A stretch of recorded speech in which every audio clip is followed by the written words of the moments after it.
upon the clouds of heaven, Christ shall come to earth again. Will the world be glad to see him when our Lord shall come again? Prions. Seigneur, maintenant nous croyons. Nous croyons dans le Fils de Dieu, et c'est au travers de lui que nous acceptons la vie éternelle. Nous nous sommes de nouveau réunis cet après-midi, ou plutôt ce soir, pour un autre service, et nous avons confiance en toi pour ce message et en ce que tu nous diras ce soir. Nous croyons en toi, Seigneur, et nous nous attendons à toi. Tu as dit, ceux qui s'attendent à l'Éternel renouvelleront leur force, et ils s'élèveront avec des ailes comme des aigles. Ésaïe 40, 31. Et tandis que nous nous attendons à toi, nous te prions, Dieu, de nous donner cette puissance de nous élever. Nous te remercions pour ces gens et pour ce qu'ils signifient pour moi. Je te remercie pour cela, Père. Ils sont tes joyaux. Et ce soir, ô Dieu, je te prie de te manifester à eux de la manière dont ils ont besoin. S'il y a des malades ici, puissent-ils être guéris. S'il y a un doute dans l'esprit de quelqu'un, chasse-le, Seigneur, et donne-nous simplement ta présence et tes bénédictions, car nous en avons besoin, Seigneur. Tu es tout ce dont nous avons besoin, et sans toi nous ne pouvons rien faire. Nous te prions de recevoir nos remerciements pour tout ce que tu as fait. C'est dans le nom de Jésus-Christ que nous recherchons tes bénédictions. Amen. Vous pouvez vous asseoir. Eh bien, ce dimanche soir, il fait un peu plus frais que dimanche passé. Nous sommes donc très reconnaissants à nos frères qui ont travaillé aussi fidèlement pour réussir cela. J'en connais 2 ou 3 frères, Mike Egan, que je vois là derrière, frère Mike et frère Softman. Je crois qu'il y a aussi frère Roy Robertson et frère Wood, et tous ceux qui transpiraient là-dessous, essayant de faire tout leur possible pour que nous ayons ce message aujourd'hui. Nous en sommes donc très reconnaissants. Maintenant, si le Seigneur le veut, dimanche prochain, le matin, j'aimerais avoir un service de guérison et prier pour les malades. Si le Seigneur le veut, nous réserverons ce dimanche-là pour un service de guérison. J'ai remarqué ce matin qu'il y avait tout un tas de mouchoirs ici. Tandis que vous priez et chantiez, j'ai prié sur les mouchoirs, et ce soir il y en a encore plus ici. Nous croyons donc que Dieu guérit les malades. Il y a tellement de grands témoignages de guérison parmi nous et partout dans le monde, et nous sommes reconnaissants pour cela. Et comme je dois m'en aller pour quelque temps, et que jusqu'à présent nous nous sommes surtout occupés de l'enseignement et du message, j'ai pensé que ce serait une bonne chose si dimanche prochain nous avions un service de guérison et que nous prions pour les malades. Et nous avons confiance que le Seigneur nous donnera de glorieux moments. Maintenant, ce soir, beaucoup d'entre vous devront conduire longtemps. Aujourd'hui, tandis que je prenais mon repas à la cafétéria du Blue Bar, je discutais avec des groupes de gens. Il y a parmi eux beaucoup de gens très bien. Je suis allé leur serrer la main et discuter avec eux. Ce sont des personnes que je n'avais jamais rencontrées avant qu'elles ne viennent à l'église. Et je suis reconnaissant d'avoir de tels amis, et je veux remercier chacun de vous. Certains d'entre vous ont recueilli des mûres et nous les ont apportés, et l'un de vous vous avez apporté un bidon de sirop, je crois que c'était de la mélasse et des choses ainsi. Vous ne savez pas ce que cela représente pour moi. Et un matin, alors que je m'étais levé pour sortir de la maison, il y avait un frère l'autre matin qui était vraiment mal en point. Il n'avait pas d'habits ni rien, et il voulait que je lui procure quelques habits. Je sortis et faillis trébucher sur un panier de mûres qui se trouvait là. Je dis, est-ce vous qui avez apporté ces baies? Et il dit, non, je n'ai rien à voir avec cela. Je suis venu ici avant l'aube, et elles y étaient déjà. Et c'était mon bon frère Ruddle qui me les avait apportées. Ce sont des choses que j'apprécie tellement. Billy Paul vient juste de me dire il y a quelques instants que ce soir ils ont recueilli une offrande pour moi dans l'assemblée. Je vous en remercie. Je ne voulais pas que vous fassiez cela. J'apprécie réellement vos efforts et tout le reste, mais ce n'était pas nécessaire. Mais que le Seigneur vous bénisse. Vous savez que la Bible dit, tout ce que vous avez fait à l'un de ces petits, c'est à moi que vous l'avez fait. Maintenant, j'aimerais vous parler directement du message. Certains peuvent avoir l'impression que je pense que Jésus va venir ce matin ou ce soir. C'est ce que je fais. Je ne dis pas qu'il va le faire. Et je vous répète qu'il se peut qu'il vienne la semaine prochaine, il se peut que ce soit l'année prochaine, il se peut que cela soit dans 10 ans. Je ne sais pas quand il viendra. Mais il y a quelque chose que je veux que vous gardiez toujours à l'esprit. Vous devez être prêts à chaque heure et à chaque minute. Vous voyez? Car s'il ne vient pas aujourd'hui, il se peut qu'il soit là demain. Gardez donc cela à l'esprit. Il vient. Je ne sais pas à quel moment viendra ma dernière heure sur cette terre. Personne parmi nous ne le sait. Et personne parmi nous ne sait quand il viendra. D'après ses propres paroles, il ne le sait pas lui-même. Il dit que seul le Père sait quand il viendra. Même le Fils ne sait pas quand il viendra. Ce sera lorsque Dieu l'enverra de nouveau vers nous. Mais nous attendons sa venue. Et s'il ne vient pas pendant ma génération, il peut venir pendant la suivante. S'il ne vient pas pendant celle-ci, il viendra pendant la suivante. Mais pour ma part, je vois qu'il reste très peu de temps. D'après moi, cela pourrait arriver à n'importe quelle minute. Maintenant, cela ne signifie pas que vous verrez le ciel se changer et toutes ces choses. Ce n'est pas de la venue du Seigneur que je parle de l'enlèvement. Vous voyez, il y a 3 venues, il vient en 3 noms, il vient dans une trinité, Père, Fils et Saint-Esprit, et à chaque fois il s'agit du même Christ, du même Dieu. Maintenant nous savons qu'il vient pour manifester 3 œuvres de grâce, justification, sanctification, baptême du Saint-Esprit. Toutes les choses de Dieu sont rendues parfaites en 3. Il vint donc premièrement pour racheter son épouse, il vient deuxièmement dans l'enlèvement pour prendre son épouse, il vient troisièmement avec son épouse. Ce sera le roi et la reine.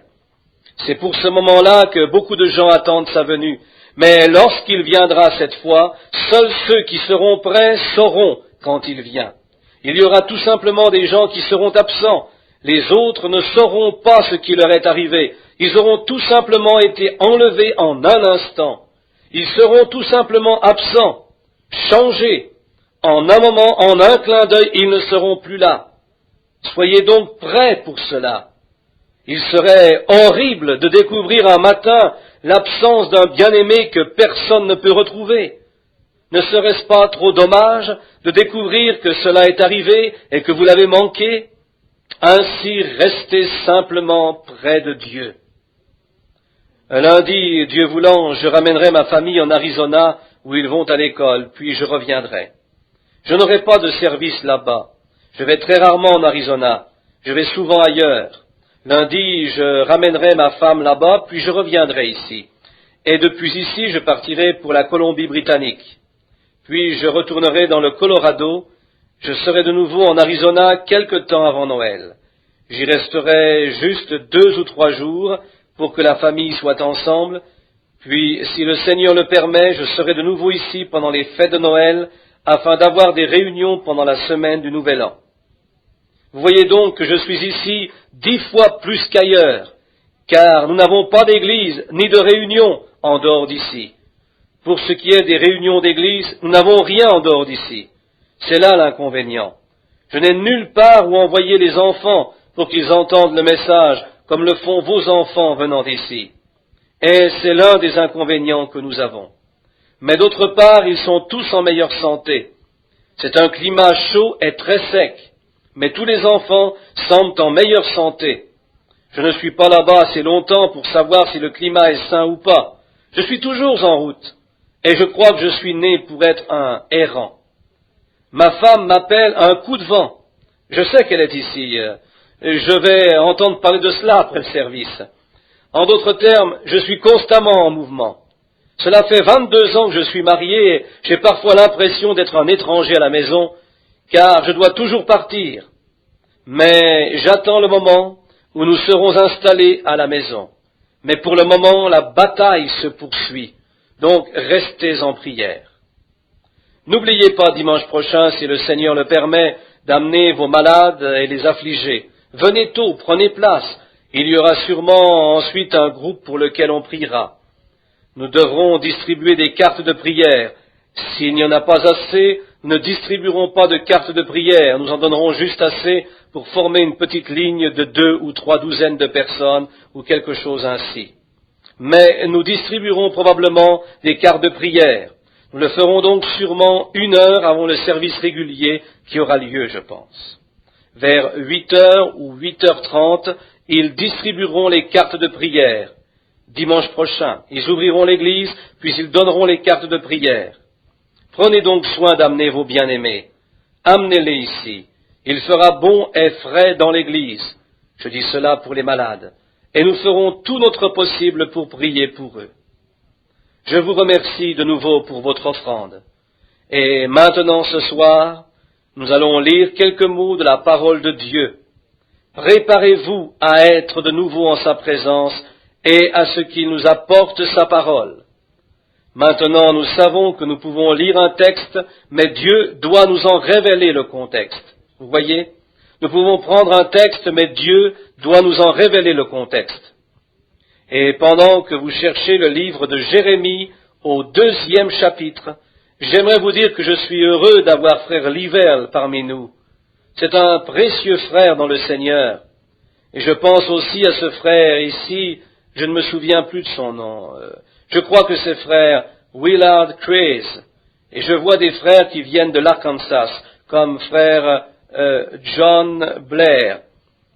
Et tous ceux, frère John et tous ceux qui viennent des environs de Popular Bluff. Il y a aussi frère Blair, et il y a aussi frère Jackson, frère Ruddle. Il y en a tellement d'autres que j'aimerais pouvoir appeler chacun par son nom, mais je ne peux vraiment pas le faire, et vous le comprenez. J'ai vu que frère Bryant était assis ici. Il est celui qui habituellement souligne dans son coin ce que je dis par son Amen. Ben est connu de chacun à cause de sa voix. Une fois, alors que je me trouvais en Californie, j'ai prêché un message pour les baptistes qui étaient dans la vallée. Ils avaient une grande tente là-bas, et il y avait un bon nombre de baptistes, des aristocrates. Je n'entendais jamais un amen de nulle part, vous savez. Certaines femmes avaient sûrement peur d'abîmer la peinture de leur visage, et la première chose que je vis, vous savez, fut une paire de pieds qui sautèrent ainsi en l'air, puis 2 grosses mains et une tête noire qui cria « Amen » en hurlant ainsi. Je regardais en bas et dis « Ben, d'où es-tu sorti ?» C'était vraiment lui qui avait dit « Amen ».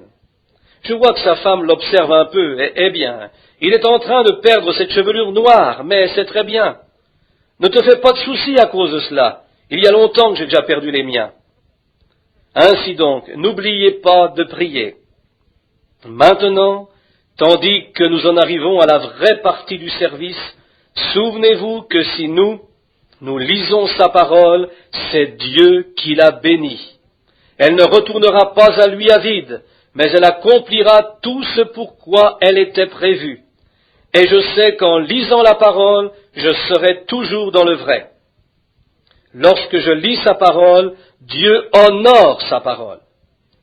Maintenant, levons-nous par respect pour la parole et lisons dans Jérémie chapitre 2, versets 12 et 13. Cieux, soyez étonnés de ceci, frissonnez, et soyez extrêmement confondus, dit l'Éternel. Car mon peuple a fait 2 maux. Ils m'ont abandonné, moi, la source des eaux vives, pour se creuser des citernes crevassées qui ne retiennent pas l'eau. Inclinons nos têtes maintenant.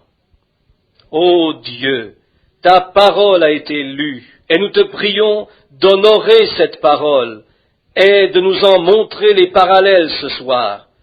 Tandis que nous observons les jours passés et que nous prenons Israël comme exemple tel que nous l'enseigne la Bible, nous pouvons voir ce que tu leur faisais quand ils obéissaient à ta parole et ce que tu leur faisais quand ils désobéissaient à ta parole.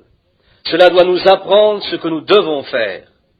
Nous te prions donc de nous parler ce soir de manière très spéciale, afin que nous puissions savoir comment nous conduire en ce jour dont nous avons parlé ce matin et dans lequel nous vivons. Car nous te le demandons dans le nom de Jésus. Amen. Vous pouvez vous asseoir. Ce soir, pendant un court instant, je veux parler sur le sujet des citernes crevassées. Israël a commis 2 grands péchés. Dieu dit qu'ils se sont détournés de lui, de la fontaine de la vie, et qu'ils se sont creusés eux-mêmes des citernes pour y boire. La raison pour laquelle j'ai pensé à ce texte est qu'il serait un parallèle à ce que j'ai dit ce matin au sujet de l'heure dans laquelle nous vivons et de la cause pour laquelle nous luttons. Et nous regardons à Israël comme étant un exemple, nous montrant ce que fut Dieu. Et il doit toujours rester le même. Et il y a une chose que Dieu a toujours honorée, c'est sa manière de pourvoir aux besoins des gens. Et lorsqu'il s'écartait de cette manière, alors Dieu était déshonoré. Et Dieu faisait souffrir les gens pour s'être éloigné de ce qu'il leur avait dit de faire. Peu importe ce que c'était, il leur donna même une loi. Ne touchez pas, ne prenez pas, ne goûtez pas, non pas à cause du mal qu'il y avait à le faire, mais à cause du mal qu'il y avait à désobéir à ce qu'il avait dit. Et il n'y a jamais de loi sans punition, car s'il n'y avait pas de punition, alors la loi n'aurait pas de sens. La loi n'est rien sans punition. Maintenant, nous découvrons que ce qu'ils firent en ce jour semble être un parallèle à ce que nous faisons aujourd'hui, à ce que font les gens d'Église. Nous voyons aujourd'hui une chose étrange ici. Quelques-uns peuvent trouver étrange que Dieu dise « Ils se sont creusés des citernes crevassées ». Maintenant, certains parmi vous ne savent peut-être pas ce qu'est une citerne. Combien savent ce qu'est une citerne? Bien, presque tout le monde le sait. Si vous avez grandi dans une ferme, vous savez ce qu'est une citerne. Je me souviens avoir avalé suffisamment de bestioles pour savoir ce qu'est une citerne. J'avais prêché dans la campagne, dans les taillis de charmilles, et il y avait là une grosse cruche remplie d'eau de citerne, de cette eau de pluie, vous savez, qui vieillit. Puis la nuit, les bestioles s'y mettent. Ainsi, je sais ce qu'est l'eau de citerne. Une citerne est un endroit que l'on creuse dans le sol en lieu et place d'une source. Lorsque les gens n'ont pas de source, ils creusent une citerne. En d'autres termes, une citerne est un réservoir ou un puits fait par l'homme, un puits que l'homme creuse dans le sol pour recueillir l'eau qu'il veut utiliser. Certains utilisent cette eau pour faire la lessive, d'autres l'utilisent comme eau potable, et peut-être de différentes autres manières. Il fut un temps où toute l'eau que nous utilisions venait d'une citerne. Nous avions une vieille citerne munie d'une roue que nous devions faire tourner et encore tourner pour faire remonter l'eau, et il y avait des petits seaux pour prendre l'eau de la citerne. Eh bien, nous remarquons qu'il y a une chose qui différencie une citerne d'une source. Une citerne va finir par se vider. La citerne ne peut pas se remplir toute seule, elle n'est pas fiable. Vous ne pouvez pas avoir confiance dans une citerne. La fiabilité d'une citerne dépend des pluies qui tombent, que cela soit au printemps ou en hiver. Habituellement, c'est en hiver, lorsque tombe la neige et la pluie, que la citerne se remplit d'eau. Et si elle ne recueille pas cette eau, alors vous n'avez pas d'eau. La citerne se dessèche, et elle ne peut se remplir toute seule. La vieille citerne ne peut pas se remplir elle-même. C'est grâce à la pluie qui tombe qu'elle se remplit. Et il y a une autre chose que j'aimerais vous faire remarquer au sujet de la citerne. Habituellement, la grange est 2 fois plus grande que la maison, et il recueille l'eau du toit de la grange pour la mettre dans la citerne. Je me souviens de cette vieille citerne là dehors, et dans laquelle plongeaient les tuyaux de la gouttière venant du toit de la grange. Cette citerne se remplissait de l'eau venant du toit de la grange, autour de laquelle piétinaient tous les animaux de l'écurie, et par temps sec, toute la saleté de la basse-cour venait sur le sommet de la grange. Puis l'eau venait, et nettoyait toute la saleté du toit en la faisant descendre dans un abreuvoir, puis dans un caniveau, et enfin dans une citerne faite par l'homme. Et si alors ce n'était pas de la saleté que vous aviez, je ne sais pas ce que vous aviez avec une citerne. Certainement, tout cela est fait par l'homme, et c'est aussi sale que possible. Vous savez, sur une de ces citernes, nous avions l'habitude de poser un chiffon qui servait de filtre. Avez-vous jamais su ce que c'était? Nous devions y poser un chiffon qui servait de filtre afin d'attraper toutes les bestioles, les choses qui venaient du toit de la grange et de tout autour et qui se déplaçaient d'un endroit à l'autre jusque dans la citerne. Et nous avions l'habitude d'y poser un chiffon qui servait de filtre afin d'attraper toute l'écume et la saleté que nous pouvions. Naturellement, nous ne pouvions pas attraper toute la saleté. Ce filtre ne retenait que les grosses saletés qui descendaient y tombaient. La punaise pouvait tomber dans ce filtre, mais le jus de cette punaise s'en allait dans l'eau. Ainsi, c'était vraiment de la saleté que vous aviez lorsque vous aviez une vieille citerne sale. Si vous laissiez l'eau qui se trouvait là pendant quelques jours, elle commençait à stagner. Si vous laissez l'eau qui se trouve dans une citerne, elle commence à stagner, elle se remplit de grenouilles, de lézards, de serpents, et de toutes sortes de ces espèces de petits, je ne sais pas si ce sont des parasites, je ne sais pas comment vous les appelez, mais il y a ces petites choses dans l'eau, etc. Vous savez ce que c'est? Combien savent de quoi je parle? Oh, bien sûr, tous les paysans connaissent cela. Lorsque les eaux croupissent, ces bêtes aiment à y venir. Ces bêtes viennent réellement parce que les eaux sont stagnantes. Et le fait que ces eaux croupissent attire les animaux qui aiment ce qui stagne. Il en est pratiquement de même avec nos églises aujourd'hui.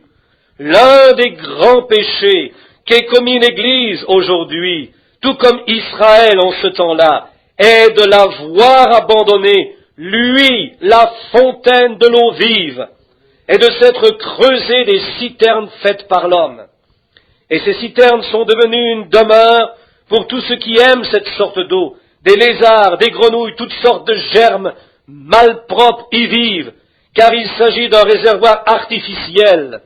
Et c'est dans cette sorte de réservoir que demeurent ces choses. C'est un parfait exemple de nos dénominations d'aujourd'hui. Maintenant vous dites, frère Branham, pourquoi frappez-vous si durement ces gens? C'est parce qu'il faut frapper cela. Cela doit être frappé. Fuyez loin de ces choses, car elles finiront par former la marque de la bête. Souvenez-vous de cela, c'est la vérité, ce sera la marque de la bête. La dénomination conduira directement à cela.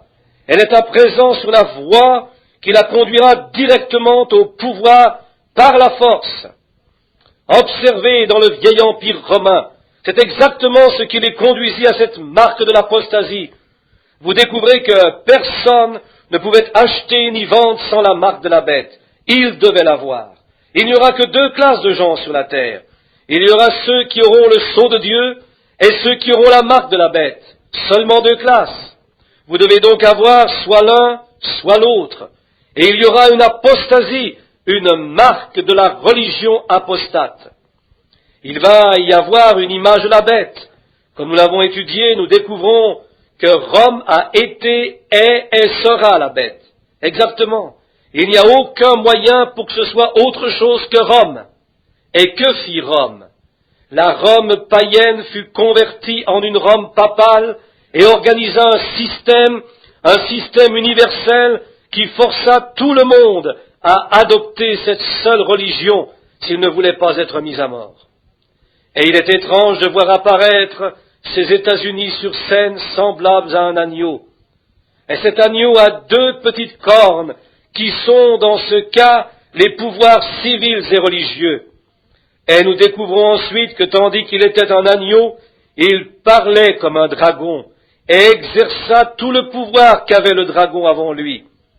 Et la Bible nous déclare qu'ils dirent « Faisons-nous une image de la bête ». Une image est quelque chose de semblable à autre chose.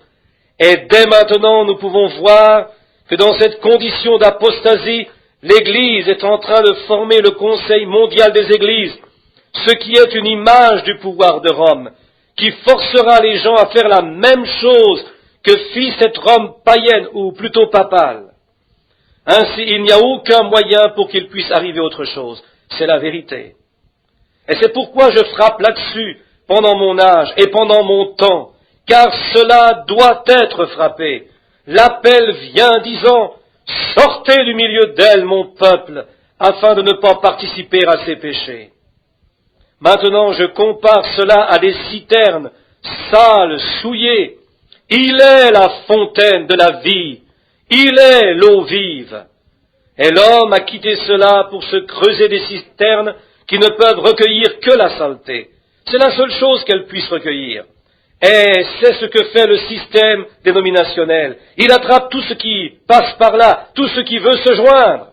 Ils sont désireux de recueillir cette personne, si elle a de l'argent ou si elle s'habille d'une certaine manière. Peu importe qui elle est et d'où elle vient, ils la prendront de toute manière. Maintenant, nous voyons de nouveau que cette marque de la bête qui fut formée là, le nombre de l'Amérique est 13. Elle est née avec 13 colonies. Son drapeau a 13 étoiles et 13 rayures, et elle apparaît même dans Apocalypse au chapitre 13. Et sur nos pièces de monnaie, l'Amérique a toujours été représentée par une femme. Même la tête indienne frappée sur les pennies est le profil d'une femme. Nous savons cela et nous en connaissons l'histoire. Toutes choses, la cloche de la liberté, la statue de la liberté, toutes ces choses représentent une femme. Le nombre de la femme est 13, vous voyez. Maintenant, il est merveilleux de voir ces choses. Et j'avais prédit par une révélation de Dieu, une vision que j'avais eue en 1933, que 7 choses devaient arriver avant la fin des temps. Et l'une d'entre elles était que Mussolini, qui était en train de devenir dictateur, le deviendrait réellement, qu'il envahirait l'Éthiopie et s'en emparerait. Et l'Esprit avait dit, et cette entreprise provoquera sa chute. Je me demande s'il y a encore des vétérans qui se souviennent de me l'avoir entendu dire dans ce Redman's Hall où nous prêchions il y a bien des années. Y a-t-il quelqu'un ce soir dans cette salle qui se trouvait dans cette vieille salle du Redman's Hall où j'ai prêché à ce sujet alors qu'ils avaient envoyé le NRA? C'était pendant le premier mandat de Roosevelt. Je suppose qu'il n'y en a aucun ici. Y en a-t-il un? Oui, il y en a un, oui, il y a une personne. C'est Madame Wilson, je me souviens d'elle.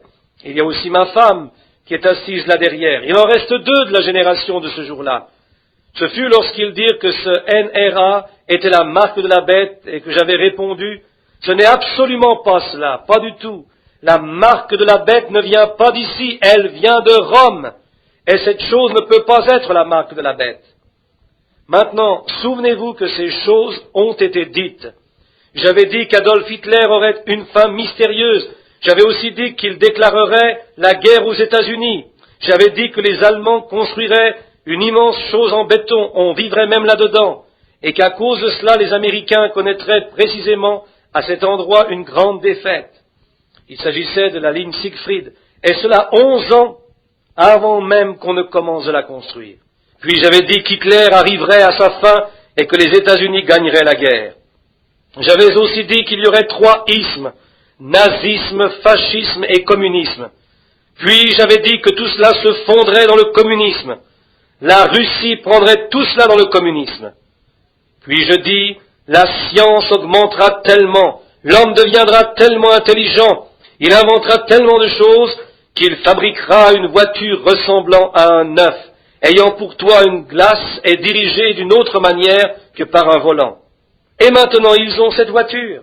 Et j'avais dit ensuite, la moralité de nos femmes chutera de manière tellement dégradante qu'elles deviendront une honte pour toutes les nations. Elles porteront des vêtements d'hommes, elles continueront d'enlever leurs vêtements jusqu'à ne porter réellement que leurs sous-vêtements. C'est cela. Et finalement, elles en viendront à ne porter qu'une feuille de figuier. Et vous remarquerez que dans le dernier Life Magazine, il montre des femmes portant des feuilles de figuier. Elles sont vêtues de ces nouveaux costumes du soir, ou de ces robes qu'elles portent en soirée. Ce sont des vêtements transparents, on peut voir à travers. Il y a simplement une feuille de figuier pour cacher un certain endroit de leur corps. Et comme vêtements du haut, elles portent des bustiers sans bretelles, elles exposent leur corps. Voyez comment ces choses sont arrivées.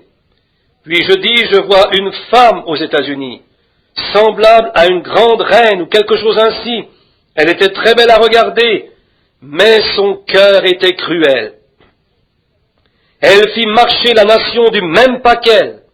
Mais je dis, il me dit finalement de regarder de nouveau vers l'Est, et lorsque je l'eus fait, je vis que le monde avait explosé.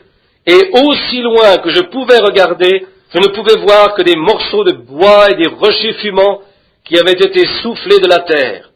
Et cela devait arriver avant la fin du monde.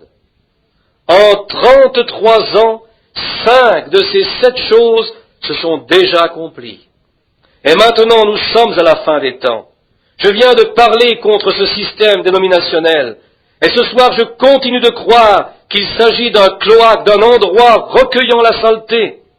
Je ne peux pas croire que Dieu accepterait jamais une telle chose dans son Église, car celle-ci doit être née de l'Esprit de Dieu, puis elle doit être nettoyée avant de pouvoir être appelée sienne. Nous sommes baptisés dans le corps mystique de Christ par le baptême du Saint-Esprit. Oui, ce système est un parfait exemple de la dénomination. Un homme sage devrait regarder cela et ne jamais y entrer, car à travers les âges, Dieu a montré qu'il était contre cela et qu'il ne travaillerait jamais avec cela. N'importe quel groupe. Chaque fois qu'un homme s'est levé avec un message comme Luther, Wesley, Smith, Calvin et les autres, dès qu'ils commençaient à s'organiser, Dieu les mettait de côté et ne les visitait plus jamais par un réveil. Observez l'histoire. Jamais Dieu n'a pris une dénomination pour en faire sortir un réveil. Nulle part on ne trouve cela. L'histoire et la Bible prouvent donc qu'il s'agit d'une chose malpropre aux yeux de Dieu. C'est pourquoi je ne veux rien avoir à faire avec cela. Et c'est pourquoi je suis contre cela et essaye d'en faire sortir les gens. Comme il en fut au temps d'Israël, ainsi en est-il maintenant. Nous sommes invités à regarder à Israël comme exemple. Tant qu'ils restèrent avec la source, ils étaient très bien. Mais lorsqu'ils se mirent à se creuser des systèmes faits par les hommes, Dieu les laissa complètement tomber. Il fera de même avec nous. Ils l'ont abandonné, lui la source des eaux vives. C'était là le reproche que Dieu avait contre eux, de vouloir faire quelque chose afin de pouvoir dire, voyez ce que nous avons fait. Maintenant, pendant le voyage de Moïse, alors que par grâce, Dieu leur avait donné un prophète, une colonne de feu qui allait devant eux et les avait authentifiés par des signes et des merveilles, que sa grâce avait pourvu à toutes ces choses, Israël voulait encore, ils voulurent la loi. Ils refusèrent la grâce pour prendre la loi. C'est exactement ce que font les gens aujourd'hui. Ils refusent la parole pour prendre un système dénominationnel, car c'est ainsi qu'ils peuvent faire ce qu'ils veulent et se débrouiller par eux-mêmes. Mais avec Christ, vous ne pouvez pas faire cela. Vous devez être nettoyés et propres afin d'être en Christ. Pouvez-vous imaginer quelqu'un abandonnant le puits artésien au profit de quelques citernes ou systèmes humains? Pouvez-vous vous représenter les conditions mentales d'une personne qui, ayant la possibilité de boire l'eau fraîche d'un puits artésien, abandonnerait cela pour une citerne faite par l'homme et remplie de grenouilles, de lézards, d'asticots et toutes sortes d'autres choses? Cela me semble vraiment insensé. Mais c'est exactement ce que les gens ont fait. Ils ont abandonné la parole, la véritable fontaine de la source et de la puissance de Dieu, pour boire aux citernes qu'ils se sont creusées eux-mêmes. Comme ils firent alors, ils font aujourd'hui. Il dit, ils m'ont abandonné. Il dit cela dans Jérémie 2, verset 13. Ils m'ont abandonné, moi, la fontaine d'eau vive. Maintenant, nous avons vu ce qu'est une citerne. Nous avons vu ce qu'elle recueille. Nous avons vu comment elle est faite. Il s'agit d'une chose faite par l'homme et qui recueille ce qui descend d'un toit sale. L'eau qui descend tombe d'abord sur un toit sale, elle nettoie d'abord ce toit, puis elle descend à travers une gouttière faite par l'homme, dans un réservoir fait par l'homme. Et toute la saleté se rassemble là, ainsi que les germes, les lézards, les grenouilles, toutes les bêtes de la terre qui sont ainsi. Et remarquez qu'il s'agit d'animaux impurs. Les asticots sont des bêtes qui aiment l'eau stagnante. Un asticot ne peut pas vivre dans l'eau claire. S'il y va, cela le tuera. Il doit être dans une eau stagnante. Et c'est ainsi qu'il en est avec beaucoup de ces parasites d'aujourd'hui. Ils ne peuvent vivre dans l'eau fraîche du Saint-Esprit. C'est la raison pour laquelle ils demeurent aussi obstinément contre la parole et disent qu'elle se contredit elle-même, qu'il n'y a rien en elle. C'est parce qu'ils doivent avoir une espèce de réservoir d'eau stagnante pour y frétiller. C'est juste. Il en est de même avec les grenouilles, les lézards, les têtards et toutes ces bêtes. Ils doivent se tenir autour des marais ou des bassins d'eau stagnante pour pouvoir vivre, car c'est leur nature de vivre là-dedans. Et vous ne pouvez pas changer un animal tant que vous ne changez pas sa nature. Et vous ne pouvez faire en sorte qu'un homme voie la parole de Dieu tant que sa nature n'est pas changée. Et lorsque sa nature est changée et qu'il devient un fils de Dieu et que le Saint-Esprit vient sur lui, c'est le Saint-Esprit qui a écrit la parole de Dieu. Et aujourd'hui, j'ai discuté avec mon bon ami, le docteur Livell, qui est ici maintenant. Il est plutôt un théologien. Et nous avons l'habitude d'avoir de bonnes et intéressantes discussions sur la parole de Dieu. C'est très bien. Et il me demanda un jour si je pensais que la preuve initiale du Saint-Esprit était le parler en langue. C'était il y a bien des années. Je dis non, je ne le vois pas de cette manière. Il dit moi non plus, bien que l'on m'ait enseigné cela. Puis il dit quelle en serait la preuve, pensez-vous? Je dis la preuve la plus parfaite à laquelle je puisse penser est l'amour.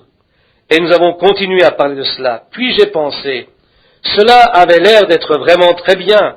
Je retins donc simplement ceci, si un homme a l'amour. Mais un jour le Seigneur me redressa par une vision, et il dit que la preuve que des gens avaient l'esprit était qu'ils pouvaient recevoir la parole. Non pas l'amour, ni le parler en langue, mais recevoir la parole. Et alors le docteur Vell me dit que c'était scripturaire, car dans Jean 14, Jésus dit, « Lorsque le Saint-Esprit sera sur vous, il vous révélera ces choses que je vous ai enseignées et vous montrera les choses à venir. » C'est donc la véritable preuve du Saint-Esprit. Il ne m'a encore jamais rien dit de faux. C'est cela. La preuve que quelqu'un a le Saint-Esprit est qu'il peut croire la parole, qu'il peut la recevoir. Jésus n'a jamais dit, lorsque le Saint-Esprit viendra, vous parlerez en langue. Il n'a jamais dit que lorsque le Saint-Esprit viendrait, vous feriez ces choses. Mais il a dit, il prendra ces choses qui viennent de moi et vous les montrera, et il vous montrera les choses qui sont à venir. Selon Jésus lui-même, c'est donc cela la véritable preuve que quelqu'un possède le Saint-Esprit. Ainsi, vous pouvez voir pourquoi les gens ont toutes ces sensations et font toutes ces choses par lesquelles ils vivent. Vous voyez, cela devient une dénomination ou un réservoir d'eau stagnante. Or, jamais une dénomination ne reposera sur la parfaite parole de Dieu. Cela ne peut pas se faire, car vous ne pouvez faire de Dieu une dénomination. Certainement pas. Comme preuve de cela, prenez un groupe d'hommes pouvant croire la parole et laissez-les s'organiser. Vous savez, en moins d'une année, vous aurez là un groupe de Rickies dont vous ne pourriez rien faire. Ils prennent de l'influence et vous ne pouvez rien faire là contre. Ce n'est pas le système de Dieu. Ce n'est pas cela. Nous savons donc que cette chose est devenue morte et qu'elle devint une citerne et un endroit où chacun fait des compromis sur ceci ou cela afin d'attirer des membres ou de faire entrer des gens. Nous découvrons que ce système a commencé du temps d'Israël lorsqu'ils creusèrent des citernes. Et il y eut un homme, un groupe de pharisiens qui avaient creusé des citernes. Et ils avaient un homme nommé Hérode qui avait été proclamé gouverneur de l'État. Et il descendit pour écouter un homme qui ne s'était pas mêlé à leur dénomination. C'était un prophète. Et jamais un prophète n'a eu à se mêler à une dénomination. Mais au contraire, il la hait. Ce prophète commença par déclarer, « Ne commencez pas à dire en vous-même que vous avez Abraham pour père, car je vous dirai que de ces pierres, Dieu est capable de susciter des enfants à Abraham. » Et ils lui amenèrent un dignitaire. Ce dignitaire avait pris la femme de son frère, s'était marié avec elle. Et que fit ce prophète lorsqu'il fut devant lui? Ils pensèrent qu'ils se compromettraient et diraient, maintenant, monsieur, vous avez une bonne place là-bas, vous devriez, je suis tellement heureux que vous soyez ici aujourd'hui pour m'écouter. Non! Jean s'avança directement vers lui et dit, tu n'avais pas le droit de la prendre. La première chose qu'il fit fut de lui crier son péché à la figure. Vous voyez? Les dénominations font des réservoirs d'eau stagnante où les hommes peuvent vivre avec des femmes et où leurs femmes peuvent se comporter pareillement, se couper les cheveux, porter des shorts et des choses ainsi, et continuer de s'appeler des chrétiennes. Mais une véritable fontaine de la puissance de Dieu, alléluia, ne peut rester là, car ces choses la font sortir. Je suis la fontaine des eaux vives. Ils m'ont abandonné pour se creuser des citernes. Nous avons découvert ce qu'est une fontaine d'eau vive. Nous avons découvert ce qu'est une citerne. Maintenant, qu'est-ce qu'une fontaine d'eau vive? C'est un puits artésien. Qu'est-ce qu'un puits artésien, frère Branham? C'est un puits dont la source vient toujours d'en bas et fait jaillir l'eau à l'extérieur. C'est une source qui coule toujours. Elle ne dépend que d'elle-même, ne produit que de l'eau fraîche et propre. C'est cela un puits artésien, une fontaine d'eau vive. Elle n'est pas morte ni stagnante, elle est vivante. Elle change constamment et elle apporte toujours quelque chose de nouveau de ses ressources. Elle est toujours en mouvement. Elle tire ses ressources de son lit et elle est une fontaine d'eau vive jaillissante et se purifiant d'elle-même. C'est de l'eau propre et pure. Cette fontaine ne dépend que d'elle-même. Vous n'avez pas besoin d'attendre que les pluies viennent remplir son réservoir. Elle est toujours en train de bouillonner et de donner librement son eau. Vous n'avez pas besoin de pomper, ni de faire remonter le seau, ni de tordre, ni de s'y joindre, ni rien. C'est simplement une fontaine d'eau vive. Vous savez, si vous utilisez ces vieilles citernes, vous devez prendre une manivelle et la tourner encore, puis pomper, faire toutes ces choses, juste pour faire sortir un peu de cette eau stagnante. Mais une fontaine d'eau vive donne son eau librement, sans qu'on ait besoin de pomper, ni de se joindre, ni rien. Oh, que je suis heureux que nous ayons cette fontaine. Oui, certainement. Elle n'a pas besoin d'être filtrée pour ramasser les parasites, car elle plonge tellement profondément dans le roc qu'il n'y a aucun parasite là-bas. Elle n'a pas besoin d'avoir un chiffon qui pende là-dessus et serve de filtre éducatif. C'est juste. Elle n'a pas besoin d'un système mondial fait par les hommes. Elle n'a pas besoin de la sagesse d'une dénomination pour vous dire, au travers d'un psychiatre, si vous êtes capable de prêcher ou non. Elle n'a pas de ces chiffons malpropres servant de filtre au-dessus d'elle. Elle les rejetterait dès que vous l'auriez posé dessus. Vous ne pouvez pas faire cela. Cette source bouillonne constamment. Si vous y posiez un de ces chiffons, elle le rejetterait entièrement d'un côté ou de l'autre. Elle n'a pas le temps de s'occuper d'un chiffon dénominationnel. Vous n'avez pas besoin de filtre, ni de passoire, vous n'avez pas besoin de pomper, ni de secouer, ni quoi que ce soit d'autre.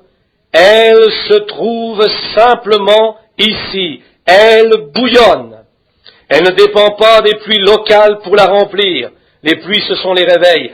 Mais là où se trouve cette fontaine de vie, là où se trouve le corps mort, les aigles s'assembleront. Vous n'avez pas besoin de pomper pour avoir un réveil. Vous n'avez pas besoin de pomper pour avoir quoi que ce soit. La seule chose que vous ayez à faire est de venir à la fontaine. Elle est toujours remplie d'une bonne eau fraîche. Elle ne tarit jamais. Elle continue simplement de bouillonner.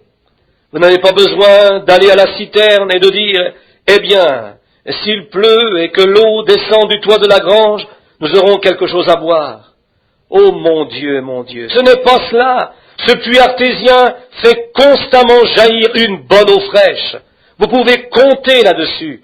Vous n'avez pas besoin de dire, eh bien, je vais aller à cette vieille citerne. Nous avions l'habitude de boire de son eau, mais il n'a pas plu depuis longtemps. Je pense qu'elle doit être sèche. C'est ainsi que sont certains de ces systèmes humains. Vous pouvez entrer là-dedans, si vous avez un grand programme, une grosse affaire, que vous avez vendu quelque chose qui paraisse très grand, s'il y a de grandes parties de plaisir et toutes ces choses, comme des jeux de bingo, ces réunions dans les sous-sols, ces distractions rempliraient une maison entière de gens. Mais si vous allez vers cette fontaine qui bouillonne constamment, vous trouverez là des gens venus boire à longs traits cette eau fraîche. Vous pouvez compter sur cette source. Les gens disent, cela fait 10 ans qu'ils n'ont pas eu de réveil. Si c'est cette fontaine qui vous fait vivre, il y a constamment un réveil en cours. C'est comme ce qu'a dit ce petit Gallois. Un jour, alors qu'ils avaient ce réveil au pays de Galles, et quelques dignitaires des États-Unis, de ces grands docteurs de la théologie, vinrent au pays de Galles pour voir de quoi il s'agissait et où cela se passait. Ils avaient donc des cols retournés et des chapeaux de forme, et ils descendaient la rue, et un petit policier vint à passer, tenant à la main son vieux petit bâton qu'il faisait tournoyer en sifflant « À la croix où mourut mon sauveur, c'est là, tandis que je pleurais pour être purifié de mon péché, que le sang fut appliqué dans mon cœur, gloire à son nom. » Et il marchait ainsi dans la rue. Ils dirent donc, on dirait un homme religieux, allons le questionner. Et ils dirent, monsieur, il dit, oui monsieur. Ils dirent, nous venons des États-Unis, nous sommes une délégation, nous sommes venus ici pour étudier le réveil du pays de Galles, comme on l'appelle. Nous sommes docteurs en théologie, et nous sommes venus ici pour examiner cela. Nous voudrions savoir où a lieu ce réveil. Il dit, messieurs, vous y êtes arrivés, je suis le réveil gallois. Amen. Le réveil du pays de Galles est en moi, voici où il se trouve. C'est ainsi qu'il en est lorsque vous vivez par cette fontaine des eaux vives. Elle vit tout le temps, elle bouillonne encore et encore. Elle ne s'arrête jamais. Il n'y a pas besoin d'aller voir s'il y a de l'eau. S'il a plu, il n'y a pas très longtemps. Il n'y a pas besoin de faire cela. C'est la fontaine d'eau vive. Comme je l'ai dit, elle donne son eau librement. Vous n'avez pas besoin d'y poser des chiffons éducatifs afin d'envoyer quelqu'un prêcher. Vous n'avez pas besoin de voir s'il épelle bien ses mots, s'il les prononce de la bonne manière, s'il utilise les noms, les pronoms, les adjectifs et toutes ces choses de manière correcte. Beaucoup d'entre eux ne savent même pas ce que c'est. Mais cela ne les empêche pas de vivre à la fontaine. Cette source ne dépend pas des puits locaux pour la remplir. Elle ne dépend pas non plus des réveils locaux. Elle n'a pas besoin de cela, car sa puissance et sa pureté se trouvent en elle-même. Là où se trouve la parole, là est son pouvoir propre. Lorsqu'un homme peut la recevoir dans son cœur, il reçoit en même temps sa pureté, son pouvoir. Ces choses se trouvent dans la parole elle-même. Elle fait jaillir la vie. Israël s'était éloigné d'elle. Ils eurent des difficultés. Chaque fois qu'ils s'éloignaient d'elle, ils avaient des difficultés. C'est la même chose qui nous arrive aujourd'hui. Lorsque le réveil s'éloigne d'elle, ce n'est pas bon. Le peuple se creuse lui-même des puits ou des citernes d'eau stagnante et continue ainsi. Mais il les a toujours secourus. Ils murmurèrent alors qu'ils se trouvaient à la mer Rouge, malgré la promesse qu'il leur avait faite. Selon notre point de vue, il aurait pu immédiatement se détourner d'eux, mais il avait promis de les emmener là-bas. Que fit-il? À ses enfants d'Israël, il donna comme preuve la colonne de feu, le prophète et toutes ces choses. Et ce furent ces choses qui les conduisirent au-delà de la mer, et il y eut toutes sortes de difficultés pour essayer de les en empêcher. Ce fut là que vint Pharaon avec son armée. Et savez-vous ce que Dieu fit? Il ouvrit tout simplement cette citerne d'eau rouge et stagnante. La mer morte était la chose la plus morte du monde. Elle est vraiment morte, son eau est stagnante, rien ne peut y vivre. Et il l'ouvrit afin de les amener libres de l'autre côté. Et il les emmena dans un endroit où ils ne seraient plus liés par de telles choses. Dans le désert, ils découvrirent qu'ils ne pouvaient se fier au réservoir, ceci étant à sec. Ils découvrirent qu'ils devaient aller d'un trou d'eau à un autre. Lorsqu'ils étaient dans le désert, ils mouraient de soif, et pour avoir une gorgée d'eau, ils devaient aller là-bas vers ce réservoir, vers ce trou d'eau, mais il était à sec. Ils pensaient qu'ils n'arriveraient même pas à trouver quelque chose à boire. Et c'est alors que dans l'endroit le plus inattendu du désert, ils découvrirent de l'eau, C'était dans un rocher, l'endroit le plus inattendu où un homme pouvait trouver de l'eau était dans un rocher sec au milieu du désert. Mais vous voyez, Dieu fait les choses de cette manière. Dans l'endroit le plus inattendu, de la manière la plus inhabituelle. C'est ce que nous avons toujours eu. Ils pensent que vous devez avoir une grande dénomination afin de les rassembler et qu'ils puissent venir tous ensemble. Ils pensent qu'il doit y avoir un grand brassage de foule et des choses ainsi.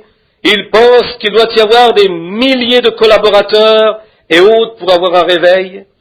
Parfois, Dieu prend un vieux petit bonhomme qui ne connaît même pas son ABC et il le met au milieu d'un groupe de gens illettrés qui peuvent tout juste distinguer leur droite de leur gauche. Et il peut susciter un réveil qui secouera le monde entier. C'est ce qu'il fit du temps de Jean, il le fit du temps des prophètes. Aucun de ceux que nous connaissons n'avait reçu d'instruction, mais Dieu pouvait se servir d'eux et faire quelque chose avec eux. L'eau jaillissait de ce roc. Il était le rocher. Il commanda à ce rocher qu'il dut être frappé, et à chacun de ceux qui voulaient boire, il donna en abondance une eau pure, fraîche et propre. Il sauva tous ceux qui en burent. C'était un parfait parallèle de Jean 3,16. Dieu a tant aimé le monde qu'il donna son Fils unique, afin que quiconque croit en lui ne périsse point, mais qu'il ait la vie éternelle. Dieu frappa ce rocher sur le calvaire.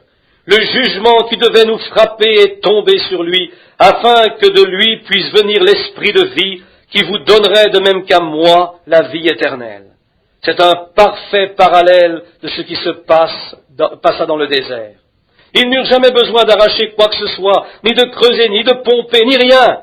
Ils n'avaient qu'à s'approcher librement du chemin pour lequel il avait pourvu. Ils n'eurent pas à creuser un réservoir, ils n'eurent pas à empuiser l'eau avec un seau, ils n'eurent pas à tourner la manivelle pour avoir l'eau. Ils eurent simplement à se partager l'eau de la source, et c'est tout ce qu'il y a à faire aujourd'hui. Vous n'avez pas à vous joindre à quoi que ce soit. Vous n'avez pas à aller à l'hôtel et travailler à quelque chose, ni à pomper quoi que ce soit. Vous n'avez pas à dire un mot, à le répéter encore, au point d'arriver à une confusion de langage. La seule chose que vous ayez à faire est de vous approcher librement de lui, de ce chemin dont Dieu nous a pourvus. Vous n'avez pas à pomper, ni à pousser, ni rien. Vous n'avez qu'à prendre librement de cette eau. Vous n'avez rien à faire, sinon à y prendre part, c'est-à-dire croire. C'est tout ce que je peux dire à ce sujet. Vous n'avez jamais eu à faire cela. Vous n'avez jamais eu à creuser pour cela. Ils n'eurent jamais besoin de descendre, crier là-bas, toute la nuit pour avoir cela. Ils n'eurent qu'à participer. Leur rocher avait été frappé. Tout était prêt. C'est juste. Je vois maintenant un homme assis là au fond de la salle. Je me souviens de lui avoir dit cela un jour, alors que nous nous trouvions près d'une crèche dans l'étable d'une vieille grange. Et il m'avait dit, mais je ne suis pas bon. Je dis, je sais bien que vous ne l'êtes pas, moi non plus, mais vous regardez à ce que vous êtes, cessez de regarder à ce que vous êtes et regardez à ce qu'il est. Il dit, si je pouvais simplement me débarrasser de ces cigarettes, frère Branham, je serais un chrétien. Je dis, ne vous en débarrassez pas. Vous voulez essayer d'être bon pour pouvoir venir à lui. Dieu n'est jamais venu pour sauver des hommes bons. Il est venu sauver les hommes mauvais qui savaient qu'ils étaient mauvais. Il dit, eh bien, je dis, écoutez, vous ne voulez pas aller en enfer, n'est-ce pas? Il dit non. Je dis, vous n'avez pas à y aller. Il est mort afin que vous n'ayez pas à y aller. Il dit, que dois-je faire? Je dis, rien. C'est aussi simple que cela. Il dit, mais si je pouvais simplement. Je dis, voilà que vous revenez de nouveau sur ces cigarettes. Cessez de penser à ces cigarettes. Souvenez-vous simplement que vous devez penser à lui, à ce qu'il a fait, à ce qu'il est, et non à ce que vous êtes. Vous n'êtes pas bon. Vous ne l'avez jamais été. Vous ne le serez jamais. Mais lui, il l'est. C'est lui qui l'est. Maintenant, s'il a pris votre place ici-bas, la seule chose que vous ayez à faire et d'accepter de bon gré ce qu'il fit. La seule chose que vous ayez à faire est d'accepter simplement cela. Il dit, eh bien c'est simple, je ferai cela. Je dis, voici un ruisseau. Je l'y ai amené et je l'ai baptisé au nom de Jésus-Christ. Certains des siens sont ici ce soir, et je sais qu'ils s'étaient moqués de moi pour avoir fait cela. Mais je savais ce que je faisais. Je voyais que dans cet homme, il y avait quelque chose de véritable. Je pouvais voir cela. C'est pourquoi je l'ai emmené pour le baptiser dans le nom du Seigneur Jésus. Et après que nous eûmes fait cela, il s'écoula peu de temps avant que j'aille chez son fils. Nous avions eu la vision d'un arbre se brisant à une certaine hauteur et d'un homme qui tombait se brisant presque le dos et que nous amenions à l'hôpital. Et cette nuit-là, le Seigneur me révéla que c'était la fin des cigarettes. Je dis, je vais lui acheter un paquet et le lui apporter. Observez simplement et vous verrez. Pour lui, le temps des cigarettes était passé. Il n'en fuma jamais plus une seule depuis. Il n'en voulut jamais plus. Oh Dieu! Voyez, la première chose que vous ayez à faire est de venir à cette fontaine.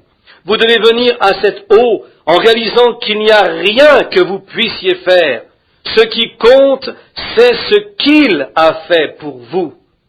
Vous n'avez pas besoin de creuser, vous n'avez pas besoin de pomper, vous n'avez pas besoin d'abandonner ceci ou cela.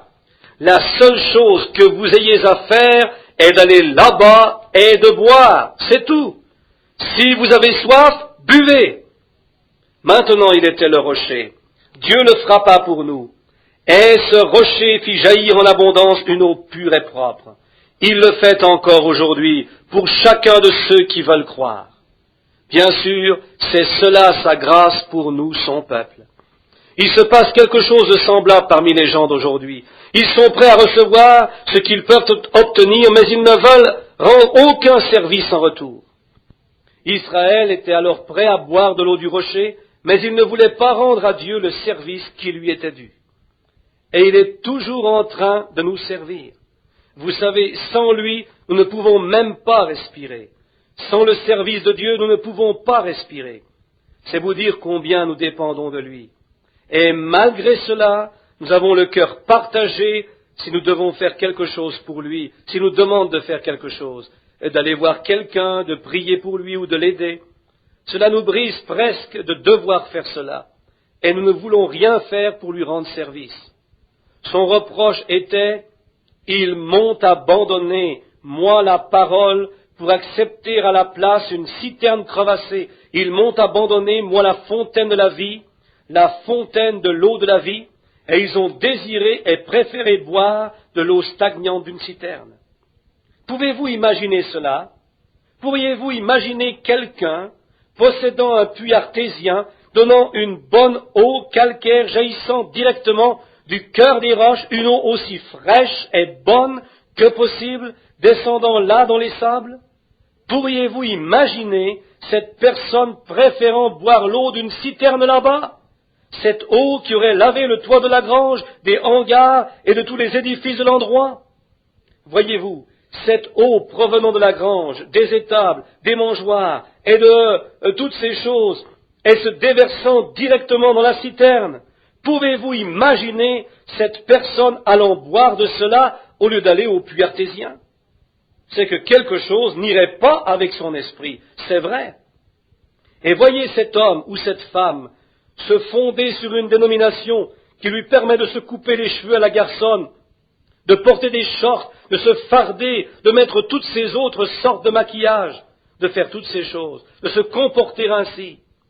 Voyez ces hommes qui vont dans ces jeux de bowling et qui font tous ces non-sens, s'accommodant mieux de toutes ces choses que de cette vieille parole de Dieu démodée, qui tranche et qui taille, qui fait que les femmes deviennent des dames, s'habillent et agissent correctement, qui chasse loin de vous les cigarettes, le tabac, les jurons, les malédictions, les mensonges et le vol, qui éloigne le monde de vous et vous donne quelque chose qui satisfait pleinement.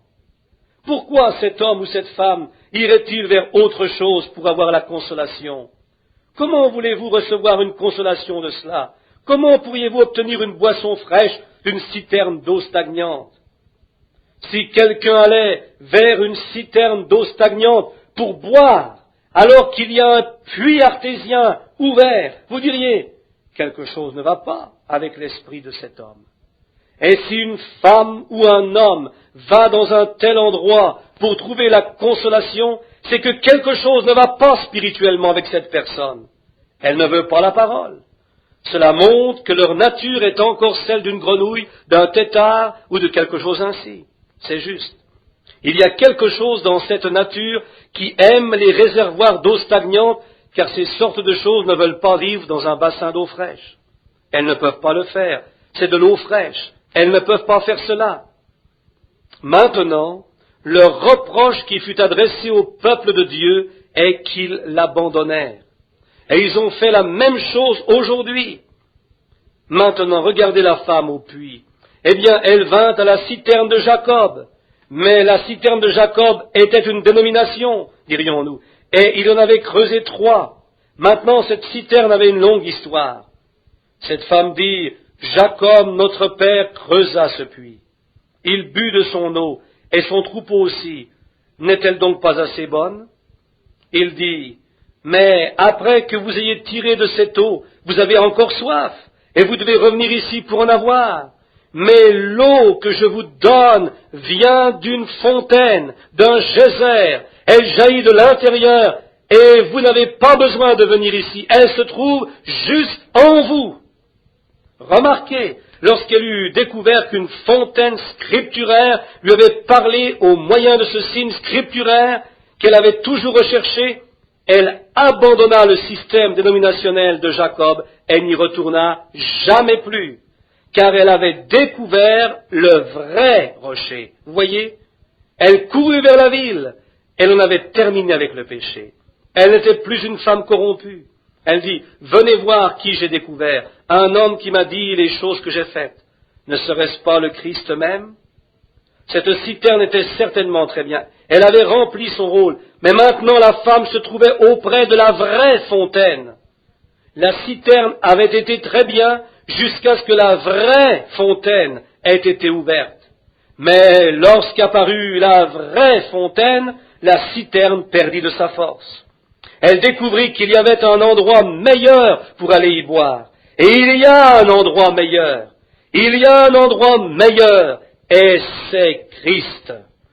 Dans Jean 7, 37 et 38, Jésus dit à la dernière fête des tabernacles, « Si un homme a soif, qu'il vienne à moi et qu'il boive. » Tous se réjouissaient. Ils avaient un petit filet d'eau qui jaillissait de dessous l'autel, et pour célébrer la fête, tous buvaient de cela et disaient, « Nos pères ont bu d'un rocher spirituel dans le désert. » Vous voyez? Ils s'étaient creusés eux-mêmes une citerne. Ils pompaient une eau stagnante de quelque part là-bas, et ils la faisaient jaillir de dessous le temple. Et ils se mettaient tous autour de cette eau, en buvaient et disaient, « Il y a des années, nos pères ont bu dans le désert. » Jésus dit, « Je suis le rocher qui se trouvait dans le désert. » Il dit, nous avons mangé la manne du ciel que Dieu a fait pleuvoir. Il dit, je suis cette manne. Cette fontaine se tenait au milieu d'eux. Ce pain de vie se tenait au milieu d'eux. Et ils n'en voulaient toujours pas. Mais l'homme avait fait ceci, et Dieu avait envoyé cela. Voilà exactement la différence. Il s'était creusé des citernes. Il dit, si un homme a soif, qu'il vienne à moi et qu'il boive. Il est cette fontaine. Et comme dit l'Écriture, de son sein jailliront des fleuves d'eau vive. Oh, il est ce puits artésien. De son sein ou du tréfonds de son âme jailliront des fleuves d'eau vive. Il est ce rocher qui fut celui d'Agar, alors qu'elle se trouvait en difficulté. Son enfant était sur le point de mourir. Elle avait été chassée hors du camp. Elle se trouvait là dehors avec son petit Ismaël. L'eau de la citerne qu'elle avait emportée s'était épuisée. Elle avait déposé à terre le petit Ismaël. Elle avait marché jusqu'à une portée de flèche. Elle s'était mise à pleurer car elle ne voulait pas voir l'enfant mourir. Et tout à coup, l'ange du Seigneur parla. Elle découvrit Béer, Lacaï Roy. C'était le puits qui coulait alors, et qui continue de couler jusqu'à ce jour. Là, dans le désert, il fut leur rocher Béer Lachaïroi d'Agar. Mais en ce jour, il se tenait là, dans la fontaine remplie du sang. Il se tenait là, dans le temple. Dans Zacharie, au chapitre 13, il était cette source qui s'ouvrait pour la maison de David, pour la purification du péché. Il était cette source. Nous voyons dans le psaume 36, verset 9, qu'il était la source de la vie de David. Il est toujours la source qui se trouve dans la maison de David. Et le poète a dit, « Il est une fontaine remplie du sang, qui jaillit des veines d'Emmanuel.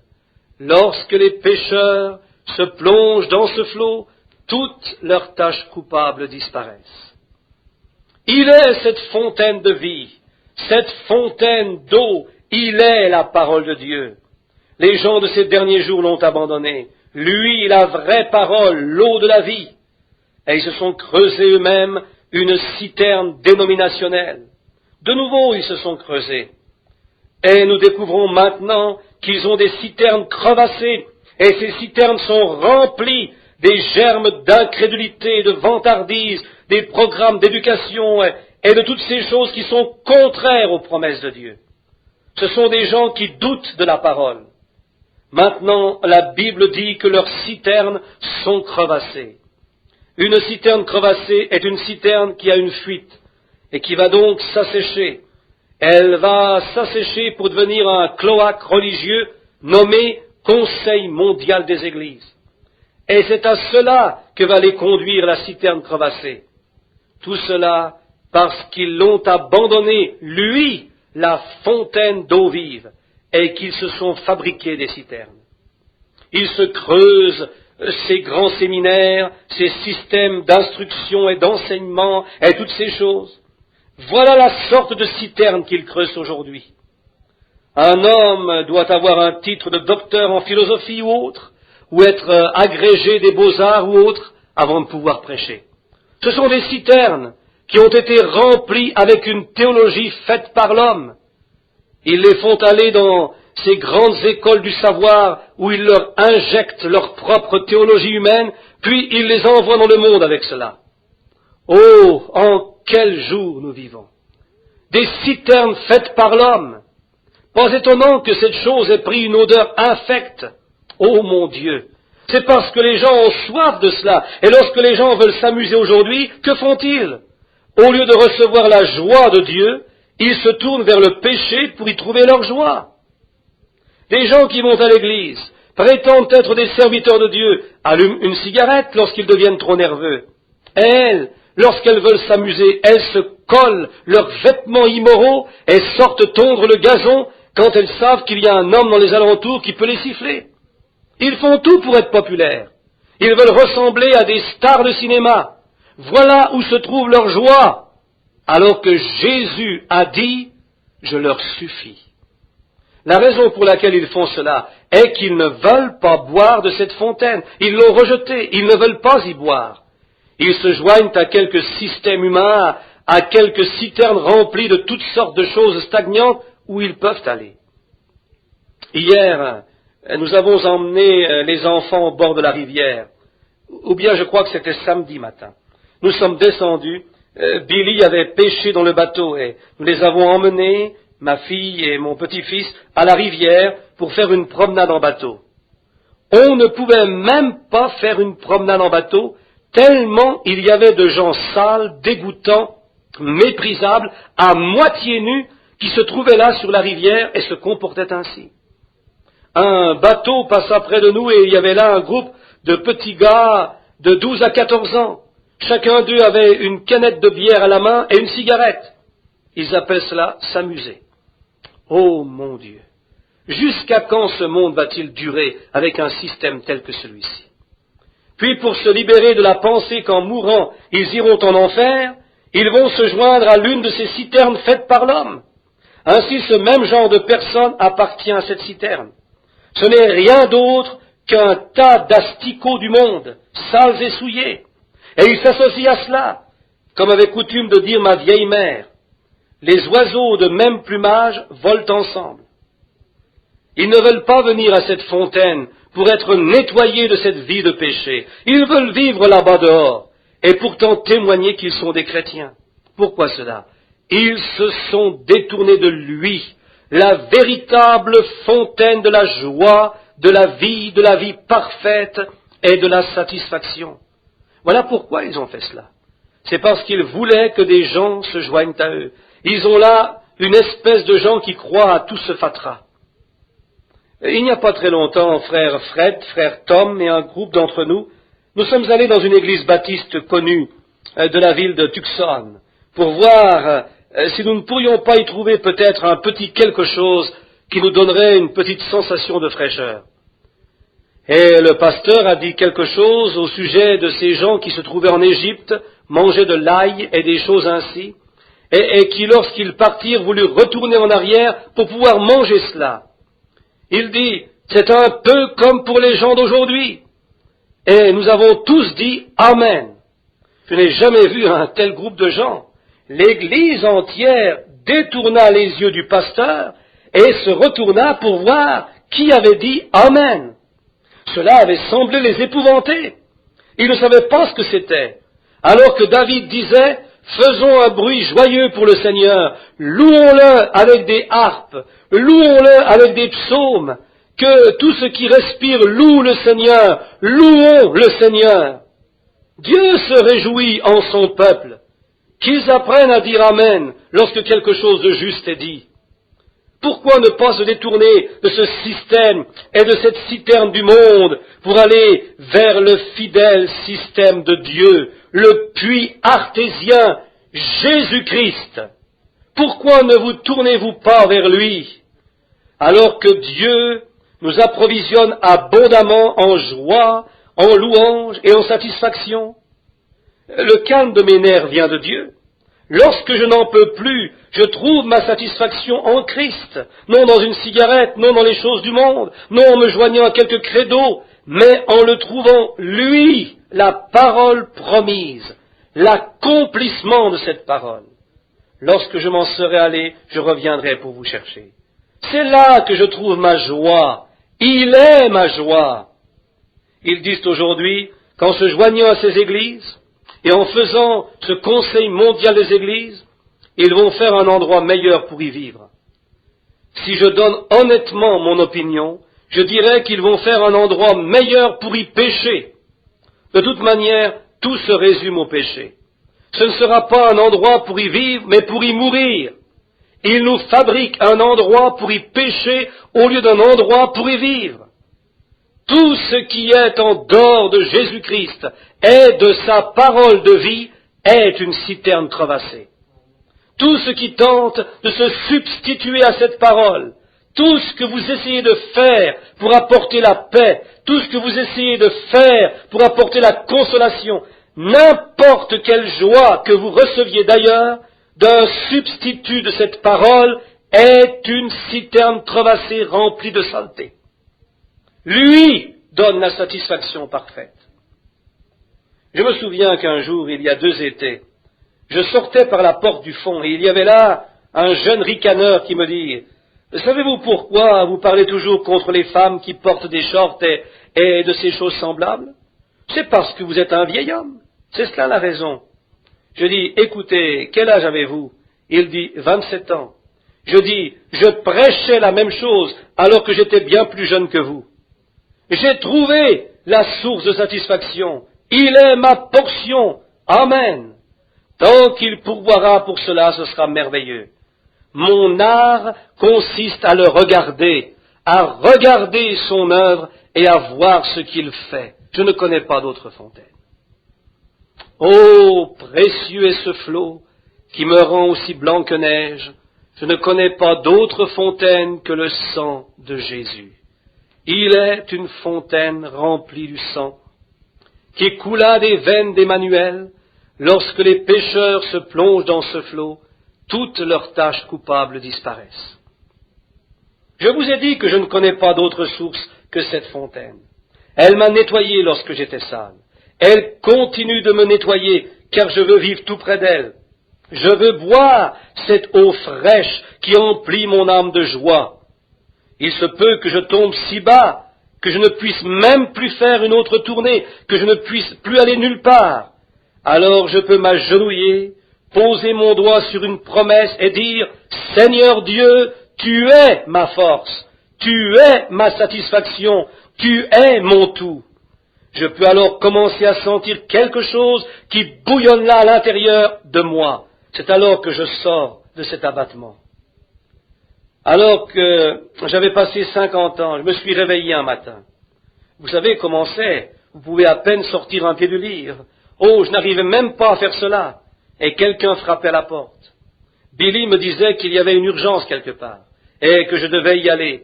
J'ai pensé, comment faire? J'essayais de sortir un pied, je pensais. Tu es la source qui me remplit de force. Amen.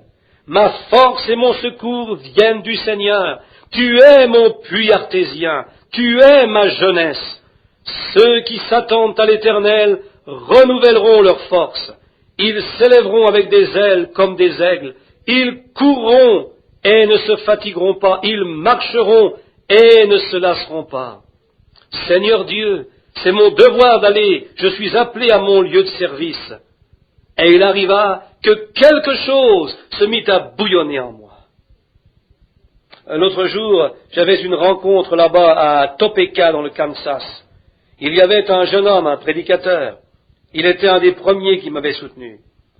Frère Roy, qui est assis ici, se souvient de l'endroit. Et dans cette grande salle, ce pasteur avait été écrasé par un toit ou quelque chose comme une paroi qui était tombée sur lui. Ce jeune homme allait mourir.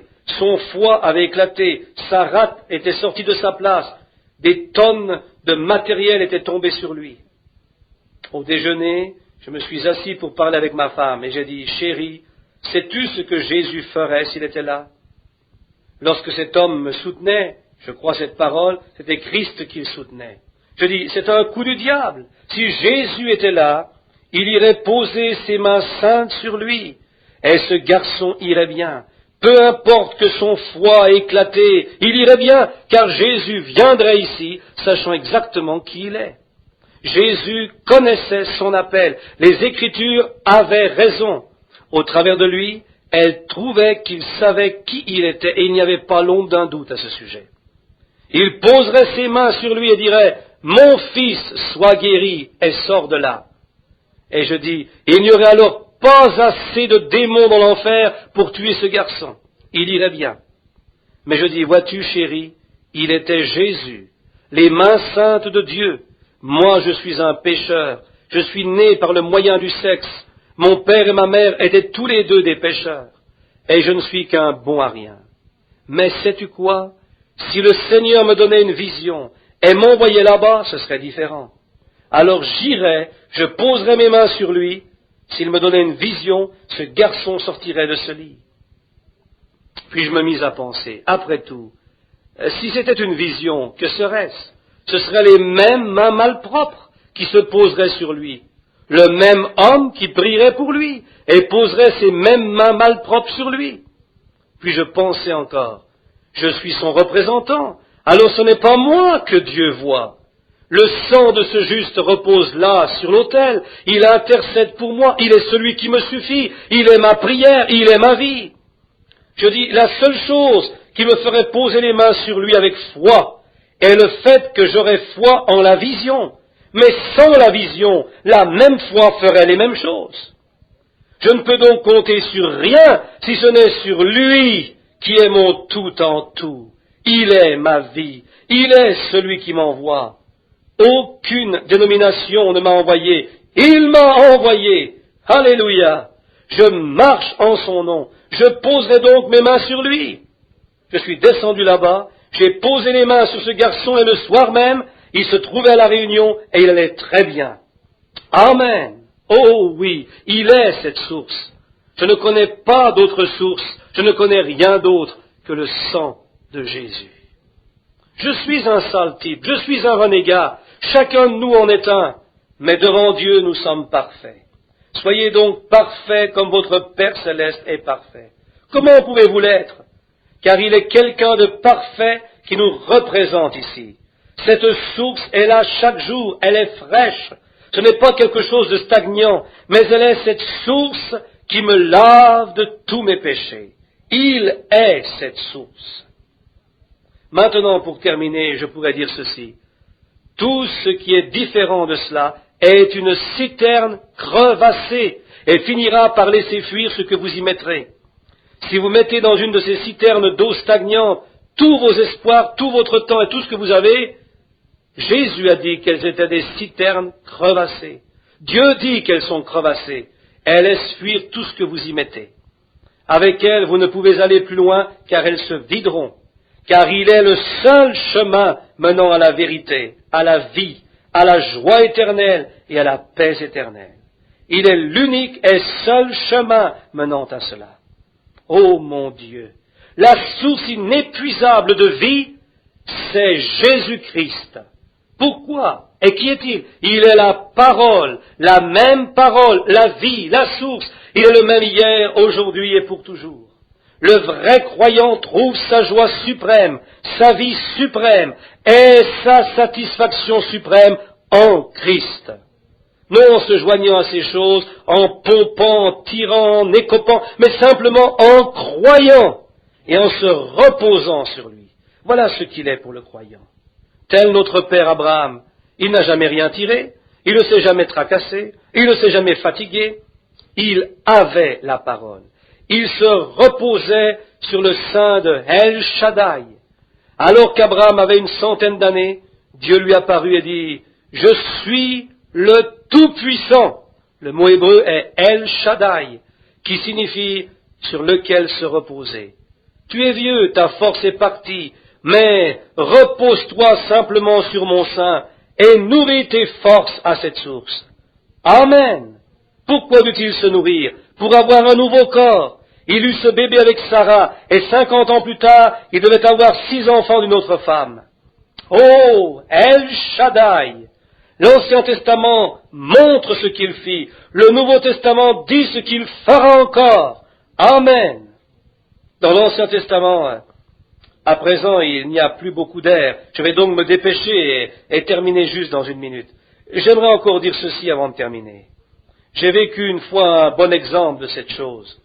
J'étais en patrouille et beaucoup de gens d'ici, de Georgetown et Milltown, avaient l'habitude d'aller vers une source là-bas dans les collines. C'était un puits artésien. C'était un courant d'eau de 4 ou 5 pieds de diamètre qui jaillissait. Il bouillonnait continuellement et il y avait là une grosse fontaine autour. Juste autour, il y avait beaucoup de ces pièces royales, comme on les appelle. Vous savez, du calcaire se déposait là autour et cela ressemblait à de la monnaie. Et oh, quand j'avais soif, j'allais toujours à cette fontaine. Et je m'allongeais près de cette fontaine et je buvais, puis je m'asseyais, j'attendais, je buvais encore. Et année après année, j'ai continué de venir à cette fontaine, elle ne cessait jamais de couler, hiver comme été. Elle ne pouvait pas geler, vous ne pouvez pas geler un puits artésien, oh non, non. Peu importe le froid qu'il peut y avoir, l'eau ne gèlera pas. La citerne gèlera, il suffira d'un peu de froid pour cela, vous voyez. Mais tout ce qui se meut, tout ce qui possède la vie, continuera de se mouvoir. Et vous ne pouvez pas geler un puits artésien. Peu importe quel esprit de dépression rôde autour, la source est toujours vivante. Allez vivre à cette fontaine. Et je remarquais que tandis que j'allais là-bas et que je buvais de cette eau fraîche, je n'avais jamais besoin de me soucier, de me dire, je me demande si, lorsque j'arriverai là-bas, l'eau jaillira encore. Elle continuait de couler. Un vieux fermier me dit une fois, mon grand-père buvait déjà de cette eau. Elle n'a jamais diminué ni rien. C'est toujours la même source qui jaillit et se jette dans la Blue River là-bas. J'ai pensé, oh, quel merveilleux endroit pour avoir de l'eau. Je devais continuer à marcher environ 1 mille pour arriver à cet endroit, car c'est un endroit tellement propice pour boire. Oh, comme l'eau était bonne. Oh, mon Dieu. Je suis allé là-bas, dans ce désert de l'Arizona, et je continue d'y penser. Oh, si je pouvais simplement aller m'allonger près de ce merveilleux puits là-bas. Comme David l'a dit une fois. Oh, si je pouvais boire encore une fois à cette source. S'il pouvait simplement aller là-bas. Et un jour, que je m'étais assis, il m'arriva une petite chose amusante.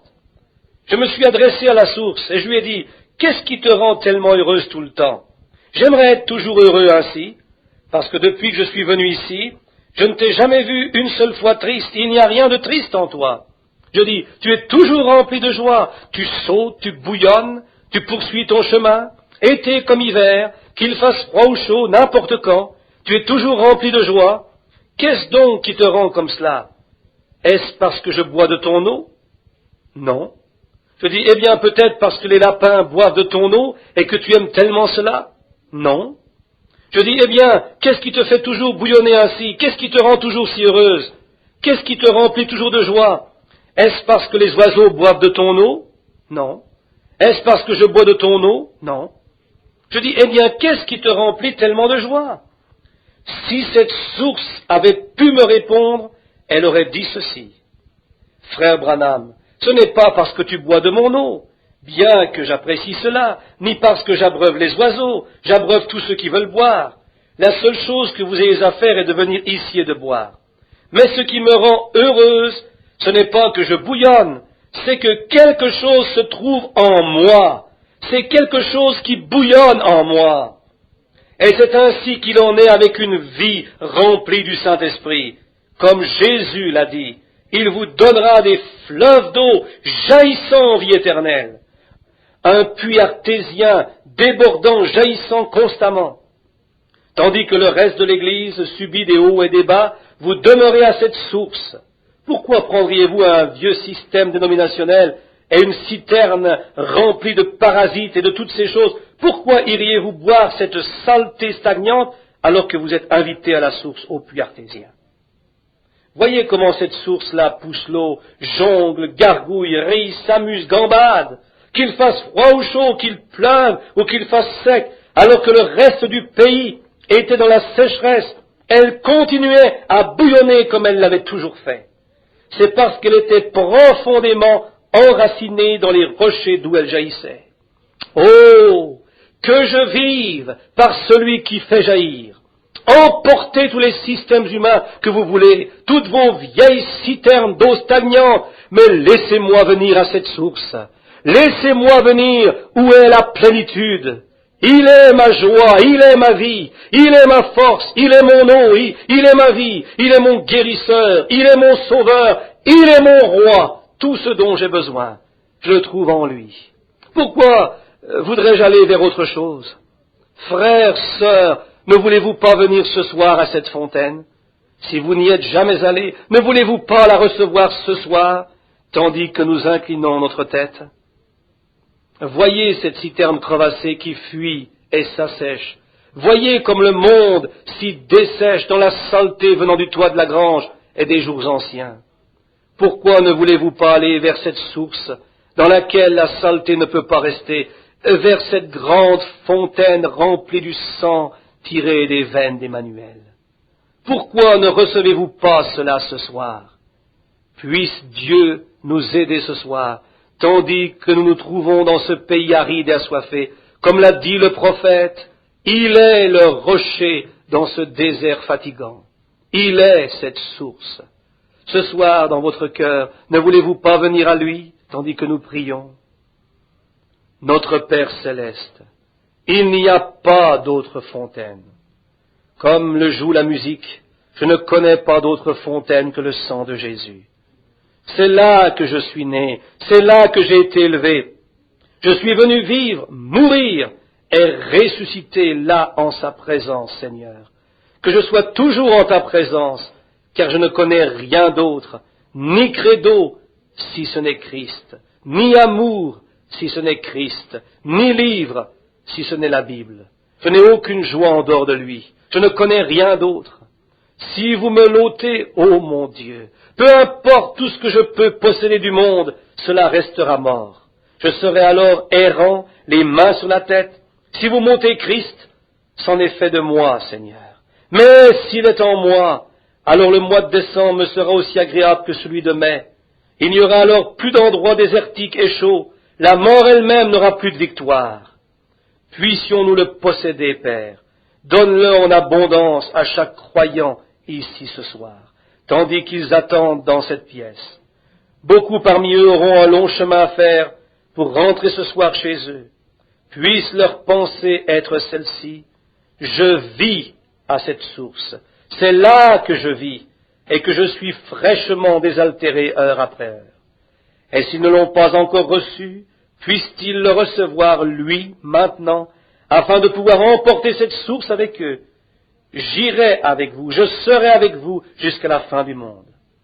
Accorde-nous ces choses, Père. Et tandis que nos têtes sont inclinées, y a-t-il quelqu'un ici ce soir qui aimerait dire: Seigneur, emmène-moi maintenant à cette source. Je ne suis pas venu ici simplement pour écouter, je suis venu pour trouver quelque chose. Je suis venu pour te trouver, Seigneur. Ce soir, j'ai besoin de toi. Viens dès maintenant dans mon cœur. Veux-tu le faire, Seigneur? Que Dieu vous bénisse. Que Dieu bénisse chacun. Père, tu as vu toutes ces personnes qui ont levé la main. Il y en a même là-haut et le long des murs et là-dehors. Père, tu les as vus. Je te prie de pourvoir pour tout ce dont ils ont besoin. Peut-être ont-ils bu à quelques vieilles citernes, Seigneur. Ils se sont peut-être arrêtés à mi-chemin là où un homme avait creusé une citerne. Cette citerne a été contaminée par toutes sortes de doctrines étrangères qui renient la parole. Je te prie, ô Dieu, qu'il vienne ce soir à celui qui est la source, cette fontaine de vie. Accorde-le, Père. Je te les confie maintenant dans le nom de Jésus. Et tu m'as dit, si tu demandes quelque chose en mon nom, cela s'accomplira. Maintenant, je ne te demanderai pas cela, Seigneur, si je ne pensais pas que cela s'accomplirait. Je dirais simplement cela pour obéir à une routine rituelle. Mais c'est avec sincérité que je prie pour eux. Je prie pour eux en croyant que tu leur accorderas ce que tu as promis. Et maintenant, je les emmène loin de cette citerne. Je les emmène loin de cet endroit où ils ont bu et dont ils ne sont pas satisfaits, pour les faire venir à cette fontaine. Je le fais dans le nom de Jésus-Christ. Ils sont à toi, Seigneur. Laisse-les venir boire à toi qui es l'eau vive, la source d'eau vive. Je te le demande au nom de Jésus. Amen. Accorde-le, Seigneur. Oh, combien ce flot est précieux, qui me rend aussi blanc que neige. Je ne connais pas d'autre fontaine que le sang de Jésus. Qui peut me laver de mon péché? Rien, si ce n'est le sang de Jésus. Qui peut me rendre la santé? Rien, si ce n'est le sang de Jésus. Ô Jésus, guéris-les, Seigneur. Accorde-le, Seigneur, à cause du nom de Jésus. Je te prie, ô Dieu, de bien vouloir le faire. Tu connais toutes choses. Je ne connais pas d'autre fontaine si ce n'est le sang de Jésus. Pensez-y. Je ne connais pas d'autre fontaine. Je ne connais rien d'autre que lui. Je ne désire connaître rien d'autre que lui. Rien d'autre que le sang de Jésus. Oh, combien est précieux le flot, qui me rend aussi blanc que neige. Je ne connais pas d'autre fontaine. Oh, rien d'autre que le sang de Jésus. Et tandis que nous chantons de nouveau cela, serrons-nous la main les uns les autres. Vous aimez-vous les uns les autres? Y a-t-il ici quelqu'un ayant quelque chose contre son prochain? Si cela est, mettez cela en ordre, voulez-vous? Ne laissez pas cela ainsi, vous voyez? Si vous avez quelque chose contre qui que ce soit, vous devez mettre cela immédiatement en ordre. C'est dès maintenant que vous devez saisir l'occasion d'aller dire, frère, sœur, j'ai dit quelque chose à votre sujet, j'ai pensé quelque chose. Je n'avais pas l'intention de faire cela. Pardonnez-moi. C'est ainsi qu'il faut faire. Faisons en sorte que la fontaine demeure constamment au milieu de nous. Vous voyez? Je ne connais pas d'autre fontaine, rien d'autre que le sang de Jésus. Oh, combien ce flot est précieux, qui me rend aussi blanc que neige. Oh, je ne connais pas d'autre fontaine, rien d'autre que le sang de Jésus. Oh, n'est-ce pas merveilleux? Pas d'autre fontaine. Nous ne voulons pas nous contaminer avec d'autres choses. Nous nous sommes séparés du monde que nous avons laissé derrière nous. Nous ne voulons plus de cet ail égyptien, ni de ces citernes crevassées. Nous sommes en voyage avec le Seigneur Jésus. ce rocher qui fut frappé. Amen. Nous mangeons la manne venue d'en haut. Nous mangeons la nourriture des anges et buvons l'eau du rocher. Je ne connais pas d'autre fontaine, rien d'autre que le sang de Jésus. Inclinons nos têtes et prions Dieu qu'il bénisse richement chacun de vous, afin que sa grâce et sa miséricorde soient avec vous tout au long de la semaine à venir. Et s'il devait arriver que l'un de vous glisse maintenant de l'autre côté du voile, souvenez-vous que seules quelques heures de sommeil et de repos nous séparent du moment où nous nous rencontrerons. Souvenez-vous que les vivants ne devanceront pas ceux qui dorment, car lorsque la trompette de Dieu, cette dernière trompette sonnera, la 6e vient de sonner, la dernière trompette, comme le dernier sceau, sera la venue du Seigneur. Elle doit sonner et les morts en Christ ressusciteront premièrement. Jusqu'à ce moment-là, ils seront simplement dans le repos. Et s'il devait arriver que vous soyez blessés, souvenez-vous, prenez avec vous le nom de Jésus, tel un bouclier vous préservant de tout piège. Et lorsque les tentations autour de vous s'assemblent, murmurez simplement ce saint nom dans la prière. Les démons fuiront alors. Souvenez-vous simplement que nous espérons vous rencontrer ici dimanche matin. Amenez les malades et les affligés. Je prierai pour vous. À présent, priez pour moi. Voulez-vous le faire? Dites Amen. L'Assemblée dit Amen, note de l'éditeur. Je prierai que Dieu vous bénisse. Précieux nom, ô combien il est doux, espérance de la terre et joie du ciel. Précieux nom, ô quel doux nom, espérance de la terre et joie du ciel. Au nom de Jésus prosterné, tombez agenouillés à ses pieds, dans le ciel, roi des rois, nous le couronnerons lorsque notre voyage sera achevé. Précieux nom, n'est-il pas doux et précieux? Espérance de la terre et joie du ciel, précieux nom, ô quel doux nom, espérance de la terre et joie du ciel. Il m'est toujours très difficile de vous quitter, bien que je sache que vous brûlez tous, mais il y a quelque chose à ce sujet. Chantons encore une fois, voulez-vous, n'est-ce pas? Sœurs, voulez-vous jouer « Béni soit le lien qui nous unit » Combien connaissent ce vieux cantique? Nous avions l'habitude de le chanter il y a bien des années.